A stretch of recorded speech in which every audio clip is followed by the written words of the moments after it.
Gigertong ga Lenart yang konstituensi wa rungut wa gantup ya coming one imban naga NPP, ushem hok garot naga PDF,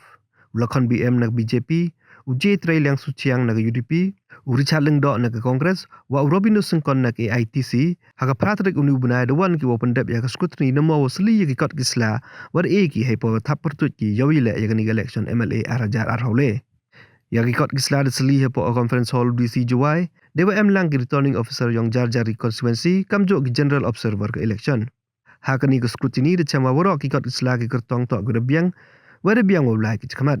Kiba ye kut percak wa upcoming hakani kanti tok gure dap jab MDC lut, wa lej na usam hok garot tok gedang mon MDC kat ni, hai wa Robinus Sengkon, duman ulek kamu MLA warim namu kuyau, wada rem no hau arja kat pra. Hau arja kat pra upcoming mon na job ude wa yok kat arja jispa arhau konde vote, wa di yok wa aru lakon BM wa yok Praja pas pak nyau konde bot, wai hawale wan de yok Richard Lengdo. Kiwa tap wot galer liang konstituensi, wora de em gileo Praja pas pak songut, hai waka Praja sos pak konde paungut tok kicenrang, wa arpa waja les pak kasongut kicentai.